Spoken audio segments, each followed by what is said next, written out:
Happy Sabat mga kaigsunan. Dalay go na Ginoo nining takna sa pagambahan, pagpasalamat sa iyang ngalan kay sa tibok simana iya kitang giprotektahan, gihatagan kita niya sa panalangin. Mahinungdan nga nining adlaw nagmalipayon kitang tanan sa pag fellowship uban sa atong Ginoo nining adlaw nga igpapahulay.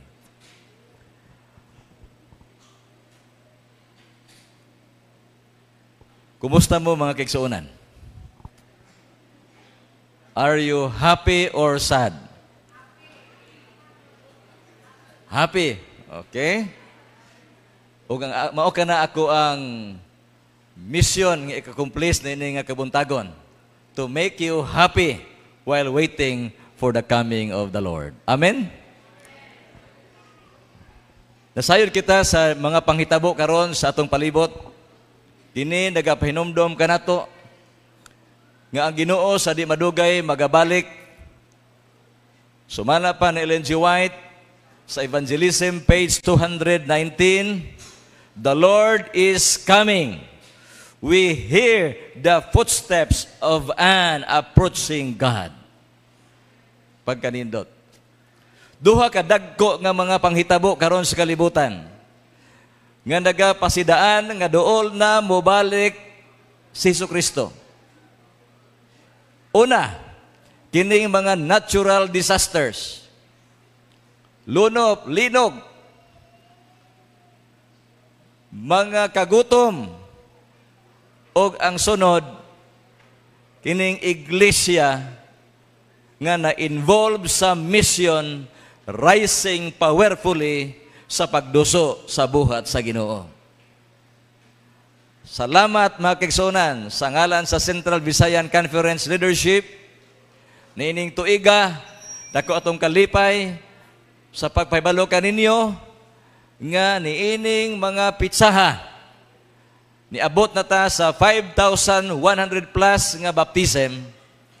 Ug mao kini ang pinakataas nga baptism nga atong nakabot niining milabay nga mga tuig gikan sa 2022 up to the present mga kaigsuonan. Ug kini nahimong posible tungod sa participation sa tanan natong mga kaigsuonan lakip ninyo dinhi sa Lipata Church. Salamat sa inyong involvement niining nagapadayon nga Harvest 2025. Under sa slogan nga total membership involvement nga sa binisaya tanang miyembro intra TMI. Luyo ni ining mga panghitabo karon sa atong kapanahonan. Gusto nakong ipahibalo kanatong tanan nga ang Ginoo nagatawag kanato for mission. O ang atong mission ini nga kalibutan sa atong pag-apil sa buhat sa Ginoo, we are called to be agents of hope. Mga ahente kita sa paglaom. Dili lang nga kita ang mga usab sa atong relasyon sa Ginoo, kundo na kita maayo nga kigdugtong ato kaniya, mabag-o kita, mausab ang atong mga paglantaw sa kinabuhi, mahimo kitang positibo sa tanang panahon o kini nga atong nabatnan nga kasinatian ato kining mapatakod ngadto sa uban and will become agents of hope o vehicle for change sa mga katauhan sa atong palibot mga kaigsuonan. Nining buntaga, magahisgot kita og mental health. Usan ni kabutang nga nakita nako nga kilala nato hatagan og dako nga kabug-aton. Aron kita makahimo sa pagbarog diha kang Kristo niining katapusan nga mga panahon ang kinahanglan kita og hunahuna nga dali matayog sa mga kalisdanan sa kinabuhi, and we call that mental resilience. Karon sa atong palibot dunay minilyon ka mga katawhan nga apektado niining kabalaka kaguol sa kinabuhi nga ginganlan og depression. Matag tuig nagkadaghan sa mga tao ang naapektuhan niini Gikan sa tuig 2017, sumala pa sa mao nga taho, 17.3 million sa mga katawhan nag-edad og 18 pataas dito sa Amerika nakasinati niining depression og nagauswag kini matag tuig mga kaigsuonan. Bago lang ang World Health Organization naghatag niini nga bag-o nga balita nga niining tuiga 280 million people worldwide suffer depression. Dinhi sa Pilipinas, sa matag na pulo, usa nato nga Pilipino nagastrago niining depression or anxiety. Tanaw nato ang mental health situation dinhi sa Philippines. Sumala pa sa record, 3.6 million sa mga Pilipino suffer from at least one kind of mental, neurological, or substance use disorder. O gikonsider kini nato sa Pilipinas the third highest rate of mental disorders sa Western Pacific region. Mao kini ang ikatulo nga most common cause of death sa mga Pilipino. 1/5 sa mga Pilipino suffer from mental illness. Yato milabay nga mga sibana, nagkahigayon may sa pag-agi ni adtong taas nga tulay nga nagsumpay sa Hong Kong ngadto sa Shenzhen. Nga inigsubay nimo na makigsuonan musuong sa dagat. Dunay pagbiyahe nga moabot og 35 ngadto sa 40 minutos, the longest bridge throughout the world. Sa tan-aw ko, wa man gyud gikural ning mga tulayan eh. Wa ko'y nakita nga habog nga mga koral. Pero sa Pilipinas, bisan diha sa Silig, so uban pa nato, may mga koral. Ano ka, no? Kay subala pa sa mga balita, daghan sa mga Pilipino muatem sa pag-ambak ni ini nga mga tulay. Gani dito sa Amerika, doon ay usa ka tawo nga ang iyang trabaho maora gyud ang pagbantay ni ana mga tawo nga muambak sa tulay. No? Mao gina og kapin sa ginatusan ni abot og linibuan ka mga tawo ang iyang napugngan makaigsuonan nga muambak sa mao nga taytayan. Don't you know? 800,000 people attempt to commit suicide every year. Pagkadaghan mga kaigsuonan. Bag-o lang. Nabutang sa balita, hibalutan ni ining tanan. Kay famous ang iyang amahan. No nga kaning artista na to, makonsider na to nga celebrity mga kaigsuonan. Dila nako ni idetalye pag-ayo. Pero kini nagapahinomdom kanato nga tanan nga mga tao, halos tanan sa mga tao karon nagasuffer sa hilom ni ining gitawag nga depression. O dili na to masiguro. Bisan sa pagkabata pa nila, bisan nagpanuigon pag 12, 19 sama ni ining hitabo. Nagaantos na kaagi ni ini mga kaigsuonan. And we as parents concerned ta nining mga panghitabua karon sa atong palibot, wa man ni sa unang mga panahon mga kaigsuonan. Makita nato sila nga mapahiyumon kaysa nga tanan, pero deep inside they are struggling ni ining depression. And being a believer, kita nga makatawhan sa Ginoo, we are not exempted mga kaigsuonan nining depression. We face darkness and discouragement sa atong kinabuhi. Bisan ang alagad sa Ginoo nga propeta niya nga si Elijah, human sa victory na iyang nasinati dito sa Mount Carmel. Tapos niya to, niingon siya sa Ginoo, hilak siya, I have had enough, Lord. Take my life. Take my life. But mga kaigsuonan ninyo kabuntagon, I would like to encourage each one of us to focus on Jesus. and be an agent for change and hope in our community. It is high time for us as a church nga ato ning hatagan og dako nga kabug-aton ning butanga mga kaigsuonan. But remember, there is hope in Christ for every troubled mind. Ihimo na ko ang pagtuon, pagsusi niini. And I am thankful sa leading sa Ginoo nga dunay mga pakisusi sa pag-encourage kanato sa sinsya. Nga bisan 7 minutes lang nga pag-ampo, pagsimba sa Ginoo. Kini atong hunahuna nga mapuno sa kalibog, di ka nakatulog tungod sa problema. Apan 7 minutes of worship will change our brain. What a good news mga kaigsuonan.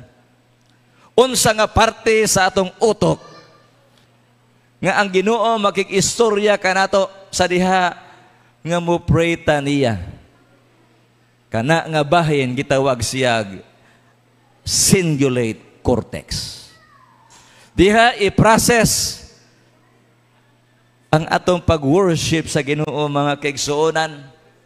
And don't you know nga kana nga bahin sa atong utok gagitawag og cingulate cortex mausab ng partiha sa utok nga gina-target si Satanas because Satan loves to attack our mind. O kanang cingulate cortex diha kuduna na kay diha ang mga mental disorders imo makaplagan sama sa schizophrenia, obsession, compulsive disorder, depression o daghan pa nga mutukar tungod kay wa nato hatagi og pagtagad ang ato ang pangisip mga kaigsuonan. Apan sumala pa sa study kon kita mo alagad sa Ginoo. Just 7 minutes. Sumala pa ni Andrew Newberg, usa ka radiologist. Iyang gisusi ang mga utok sa wala nagaampo og nagaampo. Naga-meditate o wa naga-meditate, iyang nakita din himo kay so nato makita sa screen diha. Ang color sa nagaampo o wa nagaampo, medyo lighter ang brain sa nagaampo. Ang utok sa naga-meditate, naga-worship sa Ginoo, lighter sa mga kaigsuonan. Kini naing ana tungod kay sa diha nga ikaw mo pray, mo meditate sa Ginoo just for 7 minutes mga kaigsuonan. The blood flow in the anterior cingulate cortex and insula mo increase mga kaigsuonan. No, moingon ang blood flow musaka mo na nga humanta nagampo murang muinit-init ang atong tingkoy kabatyag ba mo na mga kaigsuonan. Murang musaka, murang naidugo nga musaka dito sa atong ulo. O kana nga pag-increase sa blood flow in the cingulate cortex will transform a person into a nicer, more forgiving and trustful person. Pagkanindot. Kanindot, no? Muna nga doon ay panultihon, nag-ingon, the family that prays together stays together. Mga magtiayon, sa panahon nga maglalis mong duha. No? Ingna ang imong kapikas, pwede ba nga, sa di pa ko nimo kasabaan, di pa ka masuko nako, pwede ba ta magampo sa ta? Ampo mo. Na gumag-ampo, hagita siya, sige, awayan ako. Makaaway pa ba na siya nimo? Di na. Wala, oy. Pisa ng imong mga kaaway, mga kaigsuonan, imong mahigugma, mo nagisultis balang kasulatan. When we pray to God, worship Him, meditate on Him. Bisan ng imong kaaway, imong mahigugma, mga kaigsuonan. But remember, Satan loves to attack our mind. Tamna niya o mga pagduda. Muna nga karon atong tun-an unsaon na to sa pagpaligon sa atong huna-una. Gitawag ka na siya og mental resilience. O sa may binisayaan ng resilience, Kana bitang dali matayog, kublan muna sa itong Binisaya, no? No? May problema, ihilamos lang. Muna siya. Gingon din resilience can help protect you from mental health condition. Makatabang da ini. Nga dili ka maana, malisuan sa panghuna-huna nga maayo. Dili mo hikog, kay ligon ang pangisip. Unsa man ang mental resilience, mga kaigsuonan, refers to a person's ability to adapt to change and uncertainty. Naikrisis, kalma lang, flexible, and calm during times of crisis. Gigamit nilang mental strength to solve problems, move forward, and remain hopeful even when they are facing setbacks. Kaning resilience actually, dili ni inborn. It is not a personality trait. Usa kini ka lifestyle. You can choose every day nga imong lig-uno ang ipong hunahuna. Mao kanang the ability to bounce back, continue, rebuild, padayon, forgive, resume. Padayon ta kay nindot og plano ang Ginoo sa atong nga kinabuhi. Daghang mga definisyon ni ining pulungan, mga kaigsuonan. Pero gusto na ako mudadon ni ining pinakanindot nga definisyon alang kanako ni ining resilience. Ingon diha, advancing despite adversity. Padayon, lahuta igsoon, taliwala sa mga problema sa kinabuhi.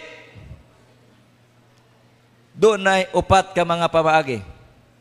We can build resilience. Kung emotional resilience, find meaning, pangita o kahulugan sa imong kinabuhi. Sunod, kung physical resilience, i-practice ang healthy nga lifestyle, seek wellness. For social resilience, mo connect ka, seek connection, social support, na atay care group, o kanang care group, makatabang na. Kita diri sa Lipata, ang Lipata Church, ilado ni anang care group, mga kaigsuonan. Makapatagbang na, makapalig-on, dili lang sa atong pagtuo sa Ginoo, sa atong connection usab sa usag-usa. Then for mental resilience, maintain healthy thinking. Healthy. Nga panghuna-huna. Healthy thinking.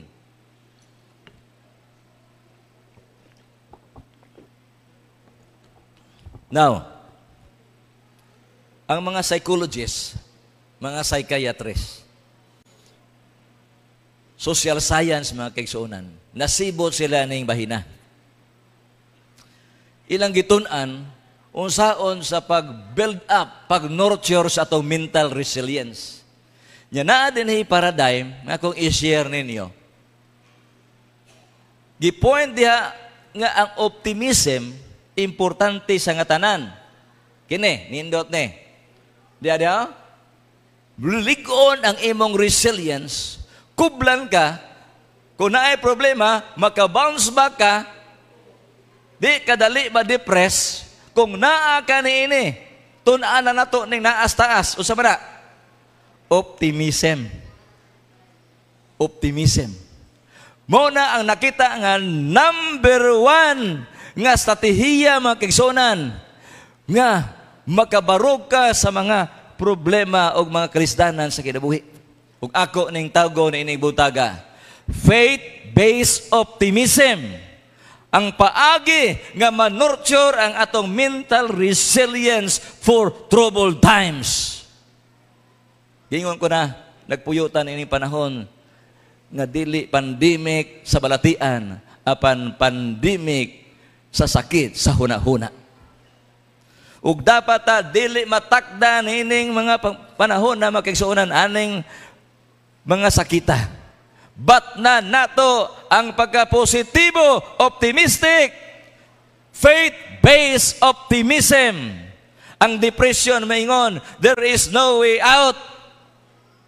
Pero ang pagtuo diya sa Ginoo, mingon, God will make a way.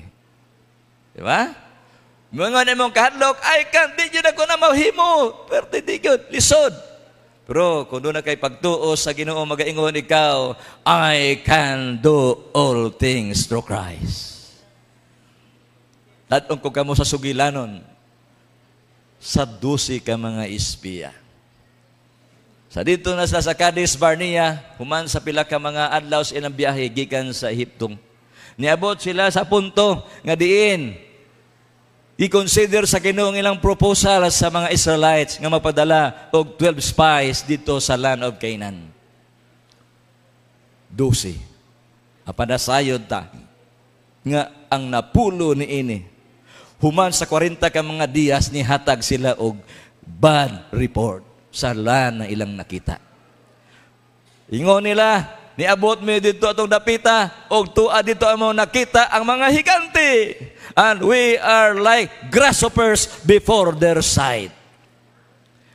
Kining problema igsoon tungod sa kadagko niini, ang atong pagtan-aw sa atong kagalingon o sa atong hunahunaon nga mura na lang tag grasshopper.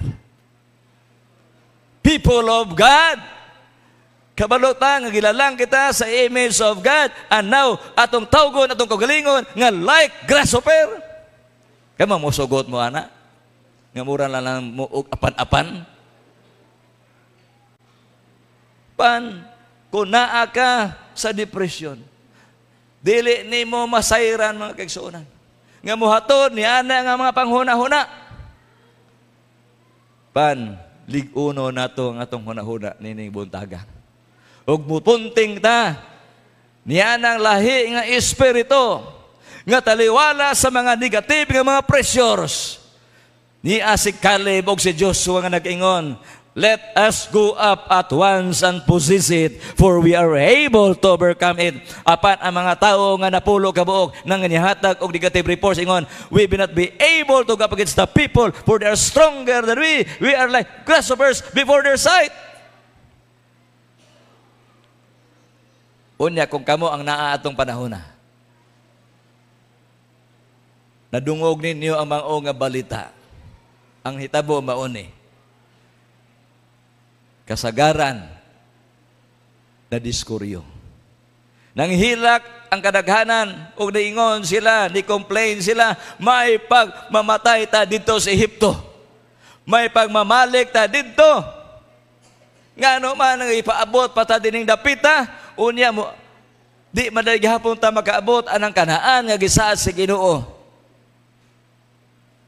Would it be better for us to return to Egypt, mga kaigsuonan?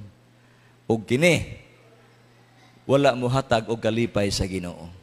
Nindot kay siyang plano siya makatawhan apan sa mga panghuna-huna nga negatibo nga nakaapekto sa makatawhan. Ingon ang Ginoo, surely not one of this man of this evil generation shall see that good land of which I swore to give to your fathers, except Caleb, the son of Jephunneh, he shall see it, and to him and his children I am giving the land on which he walked, because he wholly followed the Lord. Naarita sa niining nindot nga pagkasulti sa Ginoo. Mabasa nato sa Numbers 14:24. Nganahan kay ko niini mga kaigsuonan ko diha. But my servant Caleb, because he had another spirit with him, and hath followed me fully, him will I bring into the land whereinto he went, and his seed shall possess it. Pagkanindot. Nunay lahi nga pagkatao si Caleb. Ikumparar sa napulo ka mga spies, mga kaigsuonan. Tungod kay naa say lahi nga espiritu anaa kaniya.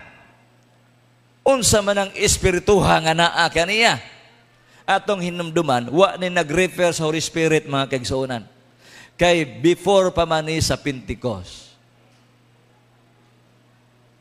Panahon pa mi sa Old Testament. Ang gimension din nga spirit nagagikan sa word nga Hebrew ruwa. Nga nagakahulugan man's mindset, disposition, or temper. It refers to man's inner emotion, energy, a positive trait of character nga naa kang Caleb. Mo na nga giingon sa Ginoo, you are a different kind of man, Caleb. Lahi kang paglantaw sa kinabuhi. Ang napulo ka mga espiya, nakakita sa mga higante, pero imong nakita ang Ginoo. Ang mga espiya, they spoke fear, pero ikaw nagahisgot og pagtuo.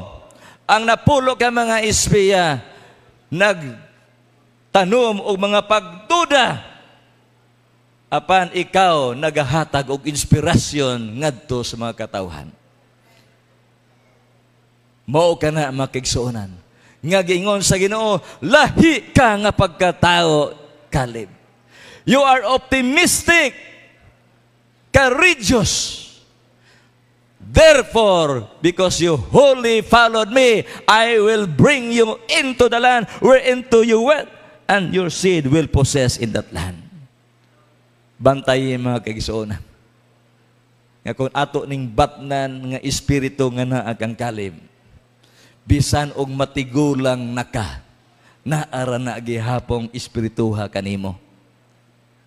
Susiho na to ang Joshua 14:12. Ingon ni Caleb ngadto kang Joshua. Nining panahon na ni abutan ni sila sa Kanaan, ha? Si Joshua nahimo ng leader sa maong tribe, sa maong sa katawhan sa Ginoo. Unya ingon na ni Joshua ngadto sa mga leaders, ari mo dinhi kay atong bahin-bahinon na ang yuta sa saan nga ang Kanaan. Ngadto ang mga leaders, and here comes this 85-year-old person, senior citizen. 85 ang panuigon nga miduol nga to sa kang Caleb, kang Joshua. Og si Caleb, ingon diya, amigo, senior citizen ako, amigo, sakit na ni akong tuhodo, sakit na kong hawak, karon kay muhatag mangkag inheritance para nako, pwede ba nga hatagan ko nimo og pabor? Hatagi ko anang dapit nga mga fertilan, nang nasalulan, ayaw to mga bukid, migo. Pero wa na gihimo ni Caleb mga kaigsuonan. Niduol siya sa kang Joshua in Joshua 14:12 kung naingon siya, give me this mountain where the giants live. Pagkanindot.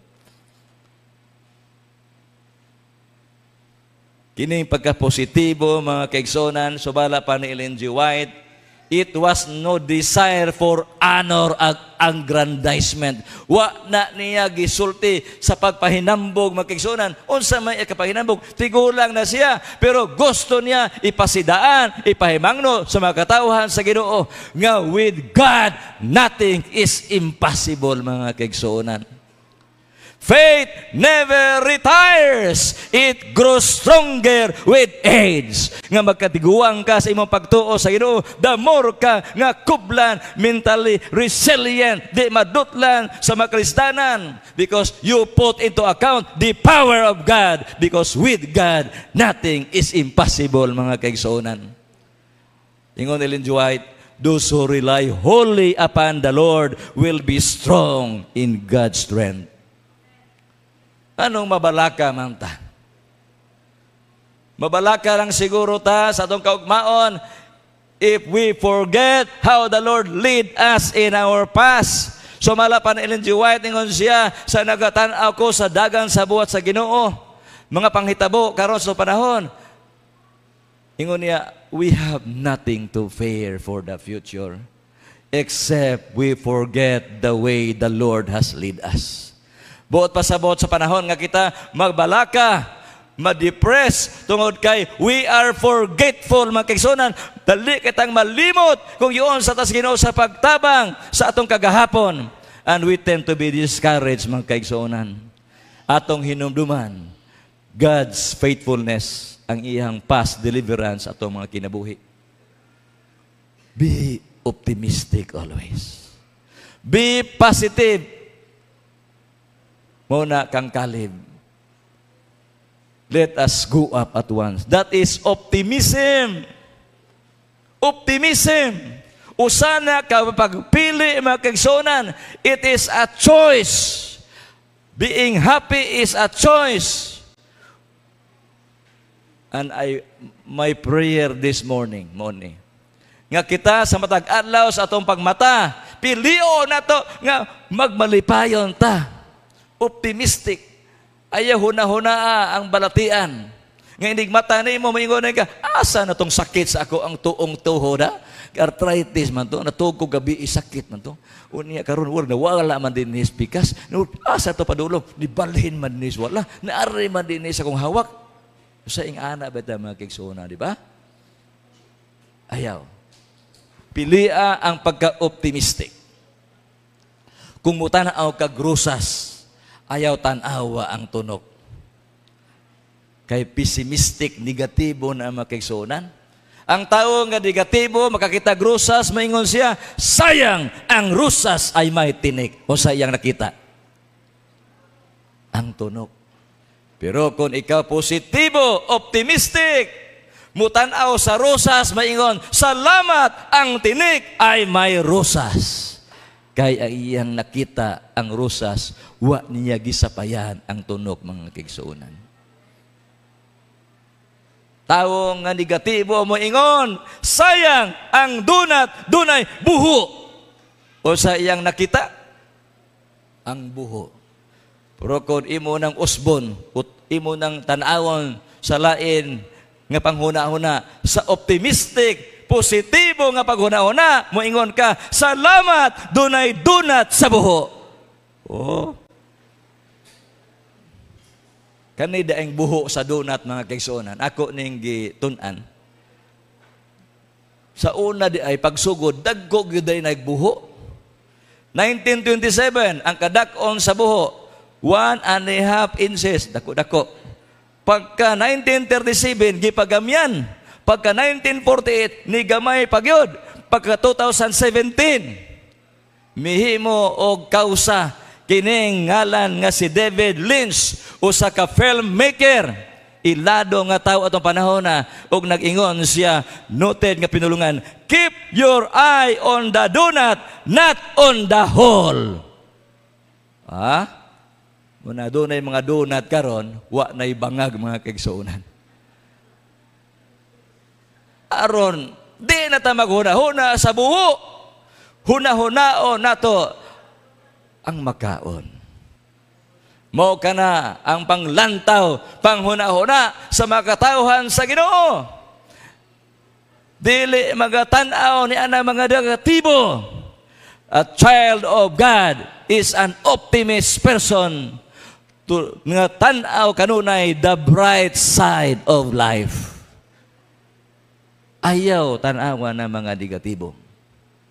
Sa musugot mo sa dili, kitang tanan na nga tawo tang optimist. Sumala pa sa science mga kaigsuonan. We have inborn immunity o pagtuo panglantaw nga positibo. Pero sa diha nga maidad-idaran na, magka-negatibo. Muna nga ang Biblia yun, be like children. Dili tam angay nga maguol. Kay salig tas Ginoo mga kaigsuonan. Ang sakit sa hunahuna, sumala pa sa alagad sa Ginoo.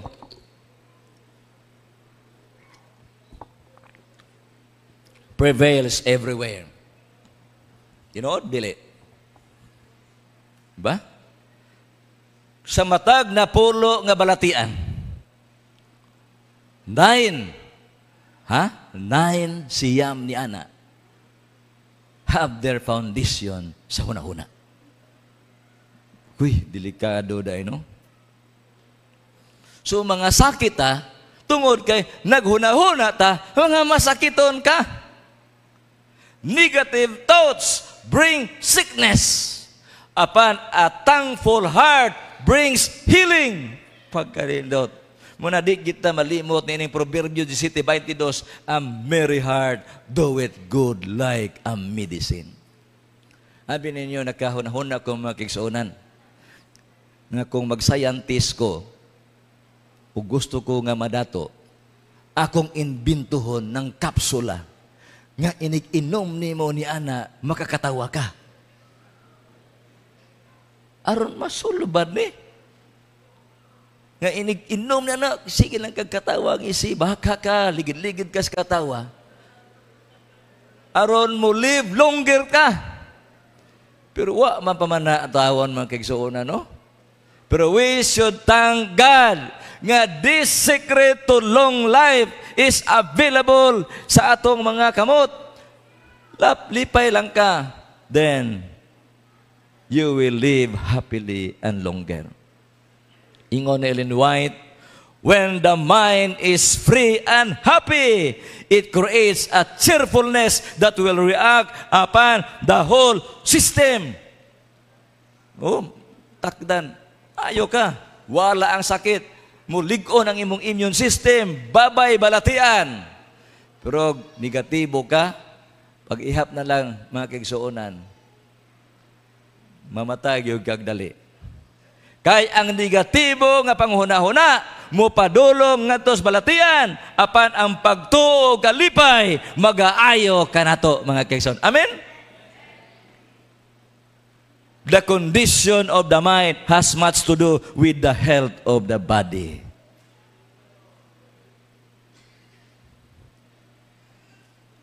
Tanaw na to ang mga positibo nga mga butang sa kinabuhi. Ingon ni Ellen White, Christ was never elated by applause nor dejected by disappointment. He was still of good courage. Mao na ang optimism, mga kaigsuonan. Faith-based optimism, true optimism nga nagasalig diha sa Ginoo. Doon na study gihimos Amerika niadtong 2003 to 2007. Sa pagsusi, ngano maning ang ubang mga iglesia, nagplato man, wa man muuswag, og sumala pa sa pakisusi, gisusi ang attendance, ang membership, ang baptism, ang lakaw, ang involvement sa iglesia, sa evangelism, magkigsunan, sulod sa 5 ka mga tuig, og niya ang nadiskubrihan. Ngano kuno ang mga iglesia mi decline, mi plateau, 80% sa North American Division nga mga iglesia ni plateau o ni decline, og unsa may contributing factor ni ini niya the missing ingredient in church growth o mao kining faith-based optimism. Ngano kuno nga iglesia wala mo uswag, ngano na magloyahon sa participation diya sa buhat sa Ginoo tungod kay nakulangan ta ni ining gitawag nga faith-based optimism.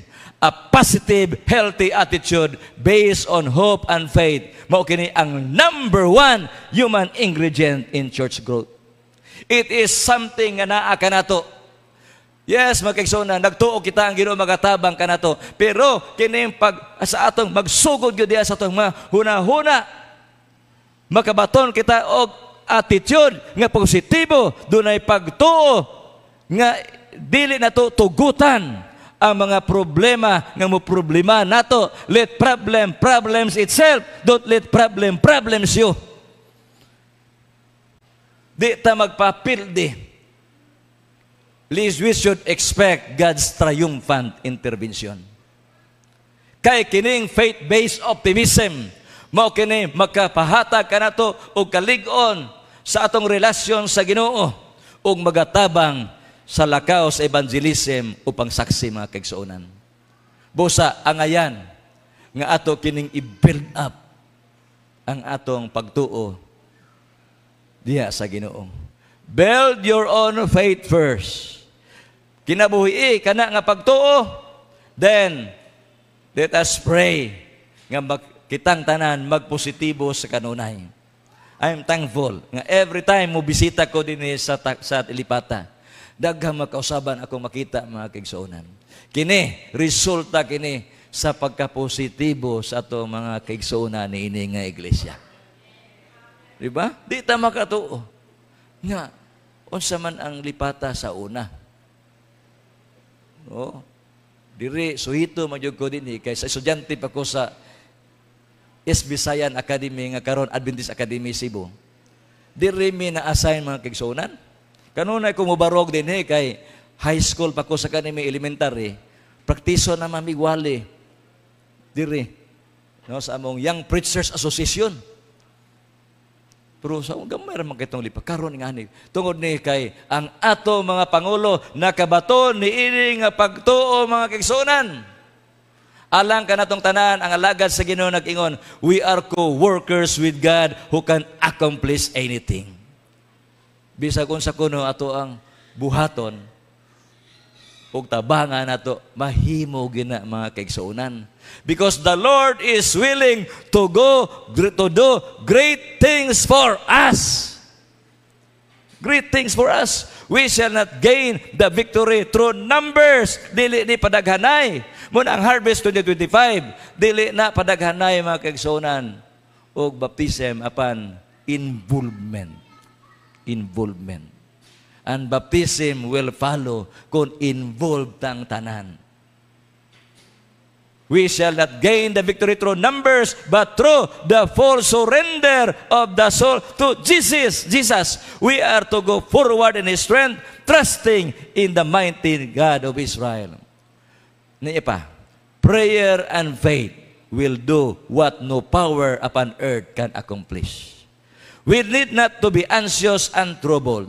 Let us place all things in God's hands, leaving Him to do the work in His own way, according to His own will, through whomsoever He may choose. Those who seem to be weak, God will use if they are humble. Human wisdom, unless daily controlled by the Holy Spirit, will prove foolishness. We must have more faith and trust in God. He will work out with success. Earnest prayer and faith will do for us what our own devising cannot do. Sa pagtapos, it's my prayer nini nga kabuntagon nga atong fokuson ang atong mga mata ni anang langit nun nga saad sa Ginoo nga mao ang heavenly Canaan. Ingon nalagad sa Ginoo, by beholding we shall be changed and made ready for His coming. Let us be like Caleb. But na nato ang pagtuo, faith-based optimism over fear, mga kaigsuonan. Over negative pressure. Dili ta magbagutbot atong pasalamatan ng Ginoo sa tanan nga mga panghitabo sa kinabuhi. Lahutay padayon ta sa atong pagtuo diya kaniya, alagad ta niya nga matinud-anon. And above all, let us be optimistic in that blessed hope. Jesus is coming soon. And let us be positive thinkers.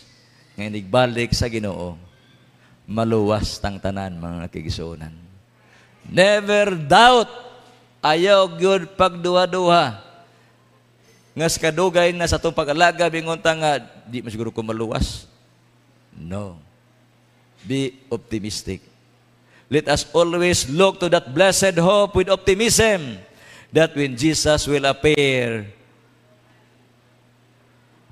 dadunta niya ang gingharian sa mga langit, ngayang gisaad ka na to mga kaigsuonan.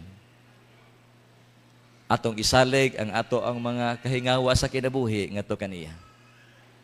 Siya lang, si Jesus, ang magatabang ka na to. Keep your wants, your joys, your sorrows, your cares and your fears before God. His heart of love is touched by our sorrows. Remember, our mission nini nga kalibutan. Gitawag kita sa maayong nga relasyon diha kang Jesus, aron kita mahimong effective agents of hope. Nining panahon nga atong gipuy-an, nga atong presensya diha sa komunidad, magahatag kanila og paglaom nga magaingon sila, dunay paglaom alang kanako. Kay ilang nakita nga kitang katauhan sa Ginoo, we are happy people waiting for the coming of Jesus. Glad vintis, dili sad bintis. Glad bintis. People happily waiting for His coming. Let us not allow obstacles to despair. No? Let us have mental resilience. And remember, the antidote for mental resilience is faith-based optimism. God bless mga kaigsunan and happy Sabbath.